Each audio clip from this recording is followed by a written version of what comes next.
Hello dear students, मेरा नाम है इंद्रजीत सिंह और हम मिल रहे हैं हमारे अपने चैनल साउथ सिटी पीसीएमबी पर। यहाँ हम आपके सारे बोर्ड्स में आने वाले सब्जेक्ट्स को डील कर रहे हैं। सारी एक्सपर्ट फैकल्टीज आपको पढ़ाएंगी अलग अलग सब्जेक्ट्स और बोर्ड एग्जामिनेशंस के निरंतर आपको पढ़ा रहे हैं।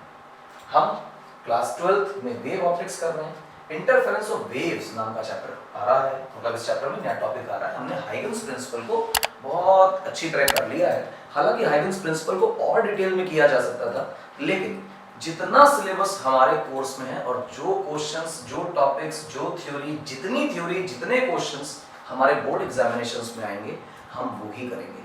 हम अपने एग्जाम को कवर कर रहे हैं, इसीलिए इंटरफेरेंस ऑफ वेव्स आज का टॉपिक है। इंटरफेरेंस कैसे होता है, क्या होता है, वो समझाते हैं। तो सबसे पहले इंटरफेरेंस का मतलब समझो।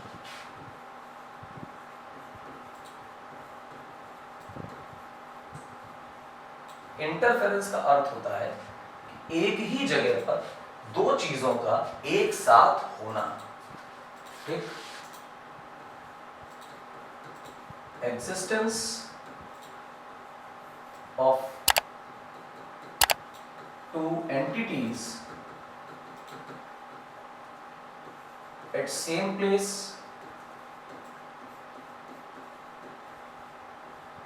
एट सेम इंस्टेंट,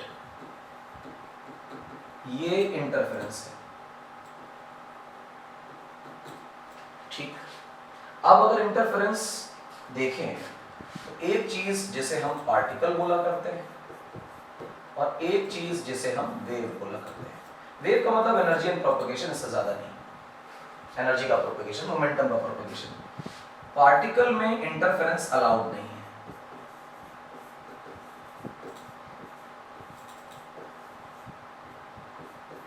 हालांकि इलेक्ट्रॉन के केस में हम लोग मॉडर्न फिजिक्स में देखेंगे कि इंटरफेरेंस अलाउड है, लेकिन फिलहाल हम यहाँ पर इंटरफेरेंस नहीं देखते।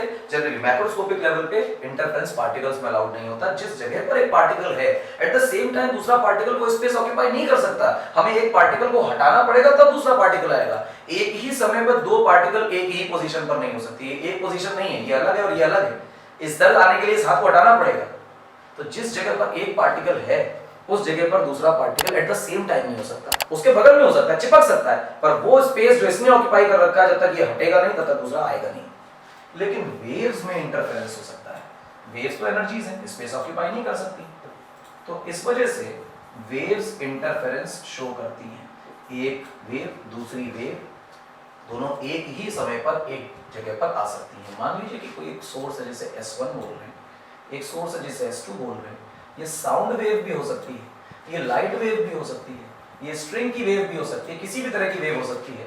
और आपको पता चलेगा कि ये दोनों वेव्स एक जगह पर आपस में इंटरफेयर कर गई। इंटरफेयर करने के बाद ये वेव आगे चली जाएगी, ये वेव आगे चली जाएगी, अपने अपने जगह पे चली जाएगी, कोई प्रॉब्लम नहीं। बस जो तमाशा होगा वो इंटरफेरेंस वाली लोकेशन पर होगा, जिस जगह पर इंटरफेरेंस हुआ वहां। यहां पर जब आप वेव को देखने की कोशिश करोगे तो आपको एक वेव ये वाली भी दिखेगी और ये वाली भी दिखेगी।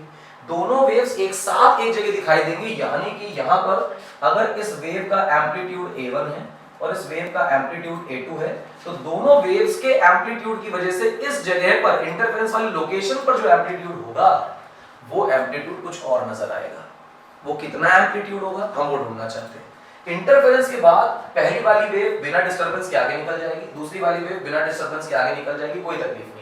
सारा तमाशा इस जगह पर जहां दोनों वेव्स इंटरफेयर कर रही हैं, जहां दोनों वेव्स एक दूसरे पे टकरा रही हैं, उस लोकेशन पर क्या हो रहा है, सारा डिस्कशन इसका है। अब ये इंटरफेरेंस आप देखें, ये वाली वेव भी आगे ही प्रोपेगेट कर रही है और ये वाली वेव भी आगे ही प्रोपेगेट कर रही है। तो दोनों वेव्स जब सेम डायरेक्शन में प्रोपेगेट करती हैं तो अलग तरह का फिनोमेना होता है। दोनों वेव ऑपोजिट डायरेक्शन में प्रोपेगेट करती हैं तो अलग तरह का फिनोमेना होता है।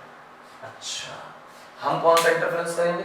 हम जो इंटरफेरेंस करेंगे वो सेम डायरेक्शन में चलने वाला इंटरफेरेंस करेंगे, जैसा हमने ये बनाया है। और यहीं से चालू होगा बेटा यंग्स डबल स्लिट एक्सपेरिमेंट का एक शानदार टॉपिक और मजेदार कॉन्सेप्ट। फिलहाल इंटरफेरेंस की बातें करते हैं। हम दो तरह के सोर्सेस पढ़ना चाहते हैं बच्चों। एक सोर्स है जिसको कोहेरेंट सोर्स बोल रहे हैं।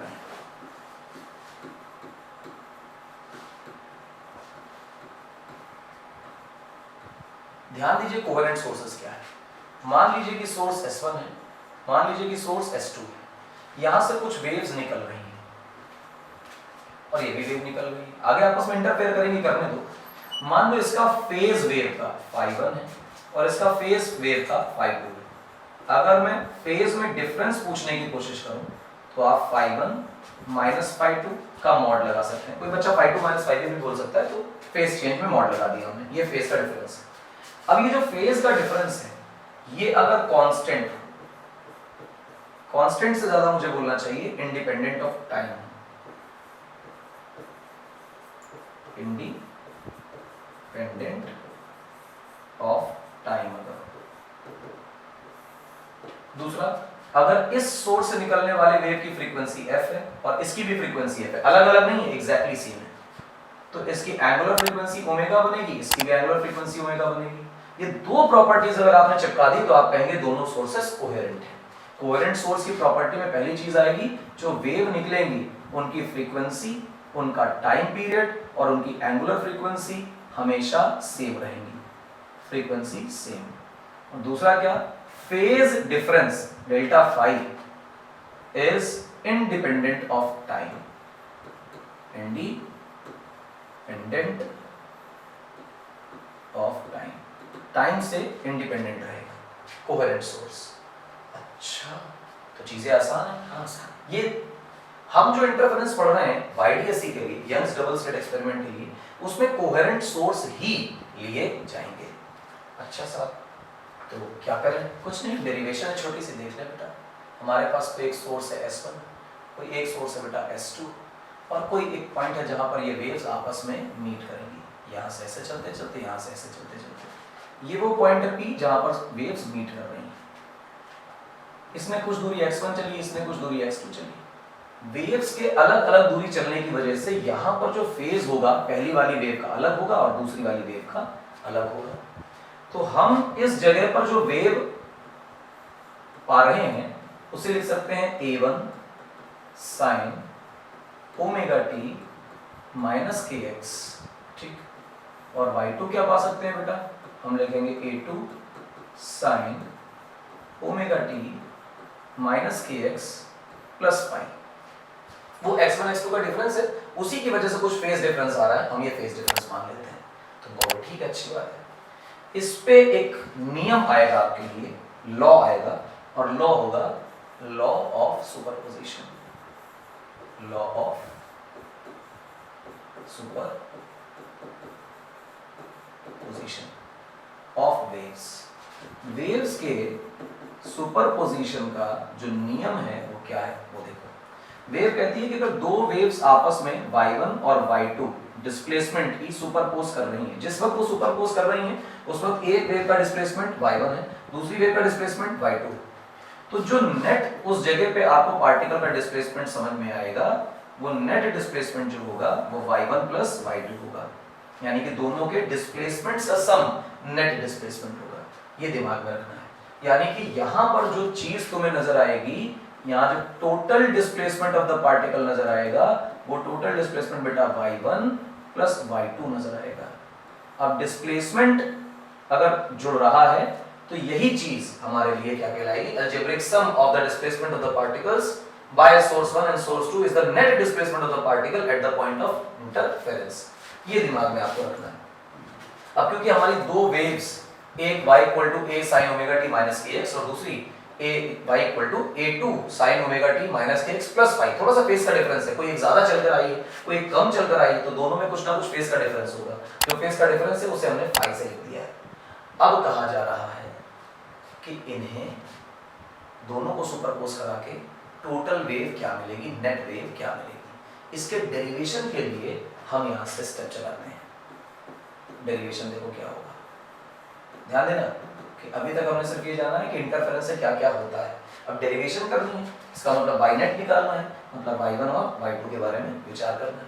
y1 और y2 का विचार करना है तो लॉजिकली ये जो हिस्सा है इन्हें जोड़ना है और जोड़कर थोड़ी सी मैथमेटिक्स लगानी है। तो चलो मैथमेटिक्स, चलिए शुरू करते हैं डेरिवेशन। डेरिवेशन शुरू करते हुए हम लिखेंगे बेटा आपके लिए y नेट, और y नेट की वैल्यू क्या लिखेंगे, y1 प्लस y2। आप समझते हैं इस बात?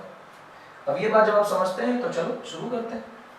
y1 की जगह बेटा हमने लिखा था a1 sin omega t minus kx, positive direction में वेव जा रही है। दूसरा हमने लिखा a2 sin omega t minus k x plus fine, ये वेव लिखी। अब एक काम करो, इसको सॉल्व करने के लिए इस a1 sin omega t minus k x को अलग रखो प्लस a2 को अलग रखो, इसे कर दो बेटा a और इसे कर दो बेटा b, तो ये तुम्हारे लिए बन जाएगा बच्चे sin a प्लस b। ठीक, तो ये बन गया बेटा sin a प्लस b का फॉर्मूला। और तुम जानते हो कि sin a प्लस b क्या होता है, जो चीज sin a प्लस b होती है उसका फॉर्मूला मैं आपके लिए लिख देता हूँ, sin a प्लस b, ये बन गया sin a cos b plus cos a sin b। ये फॉर्मूला तैयार हो गया आपका। a की जगह omega t minus k x है और b की जगह फाई है, तो वैल्यू प्लेस करेंगे बेटा। हमारे लिए था पहले a1 sin, अंदर लिखा हुआ था omega t minus k x plus a2 bracket में sin a प्लस b खोलना है, तो sin a की जगह omega t minus k x और cos b और b की जगह बेटा फाई प्लस cos a की जगह omega t minus k x और sin b की जगह बेटा फाई, ये लिख दिया हमने। अब इसको खोल लीजिए, जब आप इसका ब्रैकेट खोलेंगे तो a2 का सबसे पहले सारे टर्म्स में मल्टीप्लाई कराएंगे, तो मल्टीप्लाई कराते हुए क्या होगा गौर से देखिएगा, a2 का मल्टीप्लाई करेंगे, लिखेंगे a2 कांस्टेंट टर्म को साथ में लिख लें a2 के cos phi sin omega t minus k x. ठीक है, a2 का सेकंड टर्म में मल्टीप्लाई कराइए, तो a2 पे कांस्टेंट टर्म में फाई, इसे आप ले लीजिए तो sin फाई और आगे क्या लिखा गया cos omega t minus k x. मैं टाइम के फंक्शन को अलग रखना चाहता हूँ, कांस्टेंट टर्म को अलग। अब देखो ये जो सेकंड वाला टर्म आपके लिए दिखाई दे रहा है बच्चों, ये वाला और ये वाला पूरा, इसमें आप देख पाएंगे कि sin omega t minus k x common है, तो दोनों में से sin omega t minus k x को कॉमन ले लीजिए और कॉमन लेने के बाद अंदर यहां से सिर्फ a2 बचेगा, a2 नहीं सॉरी a1 बचेगा, यहाँ पे a1 है a2 नहीं, और यहाँ पर क्या बचेगा बेटा a2 cos फाई, ये बचा रहेगा, तुम खुश हो गए। अब यहाँ पर अकेला क्या बचा हुआ है a2 sin फाई और आगे क्या है बेटा cos omega t minus k x. ठीक है, अब यहाँ पर मैं आपको कुछ चीजें बताता हूँ, ध्यान दीजिएगा कि इसको और इस पूरे डब्बे को कुछ मान लेते हैं, ये टर्म कांस्टेंट है, तुम ध्यान से देखो तो ये दोनों टर्म कांस्टेंट है। हम इस डब्बे की पूरी वैल्यू को कंसीडर करते हैं r cos अल्फा, तो मैग्नीट्यूड लिखा है तो कोई नंबर चाहिए, अलजेब्रिक ट्रिग्नोमेट्रिक फंक्शन लिखा है तो ट्रिग्नोमेट्रिक फंक्शन बना दिया, ये हम एज्यूम कर रहे हैं और इसे हम मान लेते हैं बेटा r sin अल्फा, ऐसा मान लेते हैं। कोई परेशानी की बात मेरे हिसाब से नहीं, ये एज्यूम किया हमने। अगर ऐसा लिखा है तो हमारी चीज जो लिख कर आएगी वो कैसे लिख कर आएगी, ऐसे लिख कर आएगी कि sin omega t minus k x और यहाँ लिखा गया बेटा r cos अल्फा, फिर प्लस लगाया गया, यहाँ क्या लिखा बेटा r sin अल्फा और फिर लिखा हुआ है cos omega t minus k x. Sir इसमें से r कॉमन ले लिया जाए, r कॉमन ले लीजिए, अंदर क्या बच रहा है देखना बेटा, बच रहा है sin omega t minus k x और बच रहा है cos अल्फा प्लस यहाँ से r चला गया, ये बचा cos omega t minus k x sine alpha. तो क्या दिखा आपको, आपको दिखा sin a cos b plus cos a sin b। अगर आप a माने omega t minus k x को और b माने अल्फा को, तो sin a cos b cos a sin b, ये तो फिर से sin a प्लस b। और अगर ये चीज sin a प्लस b है तो आप जानते हैं कि a की जगह आपको लिखना है omega t minus k x और प्लस b और b की जगह लिखना है आपको अल्फा। आप देख पा रहे हैं कि y नेट क्या है, मैं यहाँ पर आपके लिए y नेट लिख रहा हूँ, ध्यान से देखिए। y नेट आपने जो निकाला यहाँ से वो बेटा निकाला r और उसके बाद साइन और फिर निकाला ओमेगा टी माइनस का के एक्स प्लस का अल्फा। यानी कि अगर दो वेव्स जो आपस में सुपरपोज हो रही हैं उनके सुपरपोजिशन से भी आपको एक वेव ही मिलती है, ट्रैवलिंग वेव, क्योंकि ये इक्वेशन भी बेटा वेव की है, a sin omega t minus k x plus something. तो ये जो निकल कर आया वो रिजल्ट ये है कि ये भी वेव है। इसमें क्या चमत्कार है, चमत्कार ये कि 11वीं कक्षा के वेव वाले चैप्टर में पढ़ा था कि अगर ऑपोजिट डायरेक्शन में वेव सुपरपोज करती हैं तो उससे ट्रैवलिंग वेव नहीं बनती है, स्टैंडिंग वेव बनती है। और इससे प्रूफ होता है कि अगर दोनों वेव्स सेम डायरेक्शन में टक्कर कर रही हैं आपस में, अगर सुपरपोज कर रही हैं, सुपरपोजिशन हो रहा है, तो जो वेव बनकर आएगी वो भी एक स्टैंडिंग वेव ना होकर ट्रैवलिंग वेव ही होगी, प्रोग्रेसिव वेव होगी। और अगर प्रोग्रेसिव वेव है तो बस इसके अंदर खास बात ये है कि इस रिजल्टेंट वेव का जो एम्पलीट्यूड है वो हमारी दोनों वेव से अलग है, और उसका जो फेज एंगल है वो भी हमारी दोनों वेव से अलग है। तो अब जो टारगेट है वो है आर के विषय में, कि आर फाइंड किया जाए, और टारगेट है कि अल्फा फाइंड किया जाए। आर और अल्फा के बारे में बात करते हैं। देखना बच्चों, आपने आर कॉस अल्फा किसे माना है? तो हम कहेंगे सर हमने a1 plus a2 cos phi को माना है। अच्छा, आर साइन अल्फा किसे माना है? तो बच्चा कह सकता है कि सर हमने इसे a2 साइन अल्फा को माना है। तो एक काम करो, इसे इक्वेशन 1 बोलो और इसे इक्वेशन 2 बोलो, दोनों को स्क्वायर करके जोड़ दो। मतलब पहले इसका स्क्वायर करो, दूसरे का स्क्वायर करो और ऐड कर दो। ऐड करने से क्या होगा देखना बच्चों, r square cos square alpha plus r square sine square alpha equal to, left hand side जोड़ दिया, अब राइट हैंड साइड लिखा जाएगा a1 plus a2 into cos five, इस पूरे का whole square plus a2 square sine square alpha. जब तुम इसे खोलोगे तो क्या लिखोगे देखना, a square plus b square plus 2ab, दोनों हो गए। अब इसके बाद क्या लिखा जाएगा, plus a2 square sine square alpha. अब तुम देखो बेटा, ये और ये a2 स्क्वायर दोनों में से कॉमन आ जाएगा। मैं पहले a1 स्क्वायर लिख लेता हूँ, फिर दोनों में से a2 स्क्वायर कॉमन लेता हूँ, तो बचेगा क्या, cos स्क्वायर फाई, फाई है और यहाँ भी फाई है, अल्फा नहीं है, फाई फाई है सारे। तो cos स्क्वायर फाई और sin स्क्वायर फाई कितना होता है, 1। तो ये बन गया 1। यहाँ क्या बचा बेटा, 2a1 a2, यहाँ क्या है बेटा, cos फाई। अब यहाँ देखो क्या होगा, हम r स्क्वायर कॉमन लेंगे तो अंदर क्या बचेगा, cos स्क्वायर अल्फा और sin स्क्वायर अल्फा, ये तो 1 होता है। तो इस हिसाब से तुम्हारे लिए जो r की वैल्यू बन गई वो बिल्कुल वैसे बन गई जैसे वेक्टर का रिलेशन आता था कि a1 square plus a2 square plus 2a1 a2 cos phi. ये रिजल्टेंट का फॉर्मूला बन गया। रिजल्टेंट का मतलब ये हुआ कि जो एम्पलीट्यूड है रिजल्टिंग वेव का वो बन गया। अब हम जानते हैं कि r साइन अल्फा की जगह हमने माना है a2 साइन फाई, और r cos अल्फा की जगह हमने माना हुआ है a1 plus a2 cos phi. r तो हमने निकाल लिया, अल्फा निकालना बाकी था, तो इन दोनों को डिवाइड लगा दो। डिवाइड लगाने से r से r कट जाएंगे, साइन अपॉन cos क्या बनेगा बेटा, बनेगा tan अल्फा। तो tan अल्फा की जगह क्या बन गया बेटा हमारे लिए, a2 sine phi divided by a1 plus a2 cos phi. और जब ये बात तुम्हारे दिमाग में आई तो तुमने कहा तो दोनों वेक्टर के फॉर्मूला है। हाँ, दो वेव जब सुपरपोज करती हैं तो उनसे बनने वाली जो वेव होती है उस वेव का फॉर्मूला जो होता है वो वेव का फॉर्मूला वैसा ही होता है जैसा बनना चाहिए था, बस वो r कुछ और बन जाता है, ओमेगा में कोई चेंज नहीं आता, k में कोई चेंज नहीं आता, अल्फा इधर बन जाता है। और इन r और अल्फा को निकालने के लिए आप वेक्टर का इस्तेमाल करते हैं। r को निकालने के लिए a1 प्लस a2 को नहीं करते, हम लोग करते हैं a1 square plus a2 square plus 2a1 a2 cos phi का रूट। और अल्फा के लिए क्या करते हैं, a2 sin phi upon a1 plus a2 cos phi, ये फॉर्मूला जैसे वेक्टर में लगाते थे सेम टू सेम। अब हम लोग थोड़ी सी चर्चा करते हैं आगे। हम जो रिजल्टिंग वेव निकाल रहे हैं उस पर थोड़ा बहुत डिस्कशन करते हैं।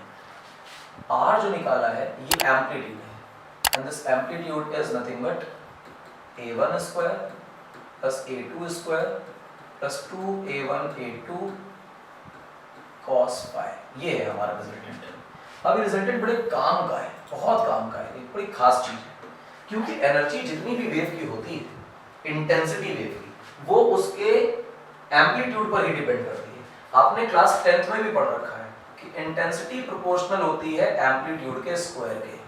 अगर वेव की इंटेंसिटी का फॉर्मूला लिख दें तो एवरेज इंटेंसिटी का फॉर्मूला होता है 2 pi square f square a square rho v। ये बहुत बड़ा फॉर्मूला, आपको याद भी नहीं रखना, इसको भूल जाइए, बस इतना याद रखिए कि एम्पलीट्यूड के स्क्वायर के प्रोपोर्शनल होता है, जबरदस्ती के चक्करों में नहीं पड़ते। तो अगर एम्पलीट्यूड मुझे पता है रिजल्टेंट वेव का, तो ही मैं इंटेंसिटी पे कमेंट कर पाऊंगा। तो चलिए सबसे पहले ये देख लेते हैं। अब यहाँ पे आपको क्या समझ में आएगा बच्चों, ये आपको जो दिखाई देगी ना, अगर मैं कह दूं कि अगर ऐसा हो कि cos फाई की वैल्यू +1 हो जाए, है ना, cos फाई की वैल्यू +1 होने का मतलब ये है कि हम मैक्सिमम वैल्यू cos फाई के ले रहे हैं, ठीक है। तो इसका मतलब ये है कि हमारे फाई की वैल्यू जो थी वो 0 थी, हाँ सर 0 थी, 2 पाई थी, हाँ सर 2 पाई थी, 4 पाई थी, हाँ सर 4 पाई थी, 6 पाई थी, हाँ सर 6 पाई थी। आपको पता है कि 2 पाई के इंटरवल में वैल्यूज रिपीट होती हैं, और ऐसे में जब cos पाई मैक्सिमम है तो r भी बेटा मैक्सिमम मिलेगा, ये वैल्यू 1 बन जाएगी, a² + b² + 2ab, ये तो a + b का होल स्क्वायर होता है, रूट हट जाएगा, आंसर आएगा r max = a1 + a2, ठीक है। हम इसे कंस्ट्रक्टिव इंटरफेरेंस नाम देंगे, क्या नाम देंगे, कंस्ट्रक्टिव इंटरफेरेंस, क्योंकि ये दो वेव्स मिलकर एम्पलीट्यूड को और बढ़ा रही हैं। इसी की जगह पे अगर कहा जाए कि बेटा cos फाई की वैल्यू -1 और cos फाई की मिनिमम वैल्यू -1 हो सकती है, तो ये मिनिमम होगी, फाई की वैल्यू बेटा पाई होगी, फाई की वैल्यू बेटा 3 पाई होगी, फाई की वैल्यू बेटा 5 पाई होगी और 7 पाई होगी, और इसी तरह से ऑड पाइज। हम जानते हैं अगर पाई पे -1 मिला है तो 2 पाई के बाद रिपीट होने वाली हैं चीजें, तो इस तरह लिख लेते हैं। और ऐसे में जो हमारा रिजल्टेंट होगा वो बेटा मिनिमम रिजल्टेंट हम गेन कर रहे होंगे, और वहां पर लिखा जाएगा, मैं लिखकर ही दिखा देता हूँ पूरा, a1 का स्क्वायर प्लस a2 का square minus 2 times a1 a2। Sir ये तो a माइनस b का होल स्क्वायर, स्क्वायर रूट हट जाएंगे तो हमारे लिए बन जाएगा a1 minus a2। Sir mod क्यों लगाया, रूट से पॉजिटिव क्वांटिटी क्योंकि बाहर आती है, तो a1 बड़ा है a2 ये पता नहीं, तो बेसिकली हमें डिफरेंस निकालना है। ये रहा हमारे पास मिनिमम, और मिनिमम जब एम्पलीट्यूड मिलेगा वेव का तो हम कहेंगे ये डिस्ट्रक्टिव इंटरफेरेंस है। क्या है बेटा, डिस्ट्रक्टिव इंटरफेरेंस।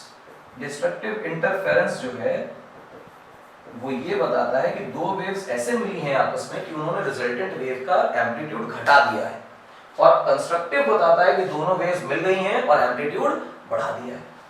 इसको कैसे पिक्चर में समझ सकते हैं, पिक्चर में समझना, एक वेव ऐसे जा रही थी और दूसरी वेव भी ऐसे ही जा रही थी, तो रिजल्टेंट वेव जो हुई वो ऐसे ज्यादा एम्पलीट्यूड की हो गई। दूसरा देखो, एक वेव ऐसे जा रही थी और एक वेव ऐसे जा रही थी, तो रिजल्टेंट का जो एम्पलीट्यूड है वो थोड़ा सा रह गया, घट गया। ये मिनिमा का केस है, डिस्ट्रक्टिव का केस है, और ये कंस्ट्रक्टिव का केस है। ये इसका लॉजिक, वेव एक साथ जा रही है, पहली वाली वेव भी ऊपर ही पार्टिकल को ऑसिलेट कराना चाहती थी, ये भी ऊपर ही ले जाना चाहती थी, तो दोनों वेव की एनर्जी मिल गई, पार्टिकल ज्यादा दूर चला गया। एक वेव ऊपर ले जाना चाहती है, एक वेव नीचे ले जाना चाहती है, जो थोड़ा सा भी बड़ा होगा रिजल्टेंट बस उसी जगह बचेगा, लेकिन एनर्जी का लैप्स हो जाएगा। ये कंस्ट्रक्टिव और डिस्ट्रक्टिव इंटरफेरेंसेस की कहानी है। थोड़ा सा बेटा आपको इंटेंसिटी के बारे में बताते हैं। आप जानते हैं कि इंटेंसिटी जो है वो 10th क्लास में पढ़ रखा है कि एम्पलीट्यूड के स्क्वायर के बराबर है, तो इंटेंसिटी का formula some k times a square होगा या नहीं होगा, जवाब यहाँ से होगा। अगर हम टोटल इंटेंसिटी की बात करें, टोटल का मतलब नेट इंटेंसिटी जो वेव की है वो होगी k times r square, r का मतलब रिजल्टेंट वेव की एम्पलीट्यूड। अब r स्क्वायर का अगर हम फॉर्मूला देखेंगे उसमें तो रूट हटा देंगे, a1 square plus a2 square plus 2a1 a2, और फिर बाद में क्या लिखा होगा बेटा, cos फाई। अब k को बेटा अंदर मल्टीप्लाई करा लो, तो क्या लिखा होगा, k1a स्क्वायर, ये क्या लिखा होगा, ka2 square plus 2ka1 a2 cos phi बेटा बाहर। ये हमारे लिए बेटा इंटेंसिटी हो गई, वो भी टोटल इंटेंसिटी। तुम खुश हुए देख। अब मैं कुछ छोटी छोटी बातें बोलता हूँ कि अगर मेरे लिए इंटेंसिटी का ये फॉर्मूला है, तो जिस वक्त मेरे पास 1 लिखा है ka1 स्क्वायर बिल्कुल मैच कर रहा है इंटेंसिटी से, यानी ये पहली वाली वेव की इंटेंसिटी i1। दूसरा, अगर ये ka2 स्क्वायर लिखा है, ये तो दूसरे वाले वेव की इंटेंसिटी है। लेकिन सर यहाँ प्रॉब्लम है, एक k है और 2 a है, सर स्क्वायर भी तो नहीं है a, तो एक काम करो, रूट के अंदर ले जाओ सबको, तो k अंदर जाएगा a1 स्क्वायर बनेगा, k अंदर जाएगा a2 स्क्वायर बनेगा। पहले पढ़ा हम लोगों ने क्या किया, रूट के अंदर k को लेगा, a को लेगा, a को लेगा, तो kb स्क्वायर बना, ab स्क्वायर बना, ab स्क्वायर बना, तो a1 स्क्वायर a2 स्क्वायर हो गया, और जो k दो बार स्क्वायर बना था उसको दो अलग अलग टर्म में लिख लिया। सर ये तो i1 है और ये i2, तो बस बात बन गई, i1 plus i2 plus twice of i1 i2 cos phi। ठीक, तो जो टोटल इंटेंसिटी है वो बेटा I1 plus I2 plus twice of root I1 I2 cos phi, ये फॉर्मूला बन गया। तुमने कहा क्या बात है, बहुत ही बढ़िया, अच्छा लगा। अब इसमें भी मैक्सिमा और मिनिमा की चर्चा करते हैं। मैक्सिमा मिनिमा की चर्चा कैसे? अगर ऐसा हो जाए कि हमारे cos phi की वैल्यू +1 हो जाए, यानी कि ये मैक्सिमम का केस दिखाएगा, यानी कि ये कंस्ट्रक्टिव इंटरफेरेंस दिखाएगा। हाँ सर, कंस्ट्रक्टिव दिखाएगा। तो cos phi की वैल्यू 1 होने के बाद सिर्फ इतना टर्म बचेगा। तो हम I max को लिखेंगे, कैसे लिखेंगे? I max को लिखेंगे बेटा हम लोग I1 plus I2 plus 2 root I1 root I2, अलग अलग लिख सकते हैं। हाँ सर, अलाउड। एक काम करो यार, इसे ना रूट I1 का स्क्वायर लिख लो और इसे ना रूट I2 का स्क्वायर लिख लो और इसे लिखो रूट 2 I1 और रूट I2। सर ये तो a square plus b square plus 2ab बन गया। जी हाँ, यानी कि ये चीज बन गई हमारे लिए a प्लस b का होल स्क्वायर, यानी कि root I1 plus root I2 का होल स्क्वायर। ये है मैक्सिमम इंटेंसिटी। अच्छा, इसका उल्टा भी सोच सकते हो, क्या कि cos phi की वैल्यू बेटा -1 बन जाए और ये तो इसकी मिनिमम वैल्यू होगी और मिनिमम वैल्यू का मतलब होगा बेटा हमारे लिए डिस्ट्रक्टिव इंटरफेरेंस। और क्योंकि ये डिस्ट्रक्टिव इंटरफेरेंस है, आप कहेंगे कि I मिनिमम क्या होगा? हम कहेंगे I मिनिमम की जगह लिखेंगे I1 प्लस I2 और फिर ये 2 रूट I1 रूट I2 और cos phi -1 था इसलिए यहाँ माइनस आ जाएगा। तो जो जुगाड़ वहां लगाया वो जुगाड़ यहाँ भी लगाया। रूट I1 का whole square plus root I2 का whole square minus 2 root I1 root I2। साफ इसको देखें, a square plus b square minus 2ab है, यानी ये चीज बन गई हमारे लिए root I1 minus root I2 का होल स्क्वायर। ये मिनिमम इंटेंसिटी है। अब ये मैक्सिमम और मिनिमम इंटेंसिटीज आपको याद होनी चाहिए। अगर आप PYQ लगाएंगे तो हर बोर्ड के एग्जाम में दसियों बार ये पूछा गया होगा कि आप एक रेशियो बता दीजिए। कौन सा ratio? I max to I min, ये रेशियो बता दीजिए। दसियों बार ये सवाल पूछा गया है और वो फॉर्मूला क्या है? I1 प्लस रूट I2 के सम का whole square divided by root I1 minus root I2 के डिफरेंस का ये होल स्क्वायर। ये बन गया। ये इंटेंसिटी का रिलेशन मानकर चलना कि 10 में से 8 बार आएगा, इतना इंपॉर्टेंट है ये। और अगर ये नहीं आएगा तो क्या आएगा? ये आएगा। देखिए मैक्सिमम मिनिमम आपको पता है? जी हाँ सर पता है। अगर मैक्सिमम मिनिमम आपको पता है तो पता पेपर में क्या पूछेगा तुमसे? पेपर में तुमसे कहेगा कि ये बताओ चलो कि A max यानी मैक्सिमम एम्पलीट्यूड रिजल्टिंग वेव का और A min minimum amplitude resulting wave का क्या होगा? रेशियो बताओ। तो मैक्सिमम तो जानते हैं ना कि A1 प्लस A2 होता है और मिनिमम जानते हैं ना कि A1 माइनस A2 का मॉड होता है। ये रेशियो बनेगा। अगर आपको ये रेशियो एम्पलीट्यूड में और ये रेशियो इंटेंसिटी में आता है तो आप मानकर चलिएगा कि इंटरफेरेंस की डेरिवेशन जो मैंने आपको करके दिखाई वो कंस्ट्रक्टिव और डिस्ट्रक्टिव इंटरफेरेंसेस की जो थ्योरी आपको बताई वो, और यहाँ से एक I max I min का ratio, A max A min का रेशियो, यहाँ से कम 3 नंबर आपके पेपर में आने वाला है। ये चैप्टर छोटा है और 6 से 7 नंबर का इसका वेटेज है, उनमें से 3 नंबर यहाँ से आएगा और बचा हुआ 3 नंबर या तो वो डाइफ्रैक्शन पूछ लेंगे या तो YDAC का न्यूमेरिकल पूछ लेंगे। तो ओवरऑल जो चीज़ आपको बताई जा रही है वो इस तरह से बताई जा रही है कि अगर आप बताई हुई चीज़ को फॉलो कर लेंगे तो एग्जैक्टली वही आपके पेपर में आएगा। जब ये इंटरफेरेंस की कहानी हमारी पढ़ ली, हम लोगों ने इस प्रकार से डेरिवेशन भी देख ली पीछे, तो ये डेरिवेशन वैसे बहुत कम पूछी जाती है। अगर पूछी जाएगी तो लॉन्ग में आएगी और आ गई तो किस्मत के धनी है हम, क्योंकि हमने तो पढ़ रखा है तो हमें तो आता है। अदरवाइज YDAC के न्यूमेरिकल्स आते हैं और या तो ये A max A min का ratio, I max I min का रेशियो आता है। यहाँ से ये टॉपिक खत्म हो जाता है। हम लोग इसके बाद जंप करेंगे यंग्स डबल स्लिट एक्सपेरिमेंट में, क्योंकि वहां पर इंटरफेरेंस ही हो रहा है और उस इंटरफेरेंस को एक्सप्लेन करने के लिए हम लोग जो काम कर रहे हैं वो ये कि उस इंटरफेरेंस को एक्सप्लेन करने के लिए ए इंटरफेरेंस वाली जो थ्योरी अभी हम पढ़ कर आए हैं इस लेक्चर में, इसका इस्तेमाल करेंगे। तो नेक्स्ट लेक्चर में हम मिलेंगे यंग्स डबल स्लिट एक्सपेरिमेंट के कॉन्सेप्ट के साथ, उसके सेटअप के साथ, और उन्होंने क्या किया था, क्या नहीं किया था, उसके थोड़े बहुत न्यूमेरिकल्स के साथ। फिलहाल हमें देखने के लिए शुक्रिया। साउथ सिटी पीसीएमबी को फॉलो करिए, क्योंकि आपके बोर्ड एग्जामिनेशंस में जो आता है, जैसे आता है, जहां से क्वेश्चन आते हैं, हम वही आपको करा रहे हैं। हमें फॉलो करेंगे तो बोर्ड में मार्क्स कम नहीं आएंगे, कॉन्सेप्ट भी क्लियर हो जाएंगे, थ्योरी भी कवर हो जाएगी, न्यूमेरिकल भी हो जाएंगे और बोर्ड में मार्क्स भी आ जाएंगे। फिर हम लोग क्या करेंगे, मेरा नाम इंद्रजीत सिंह है और फिजिक्स करेंगे ढेर सारी यहाँ पर। अगले टर्म पे जरूर आइएगा, क्योंकि तब करेंगे वाईडीएससी, सबसे ज्यादा सवाल वाईडीएससी से आते हैं। मिलेंगे अगले लेक्चर में।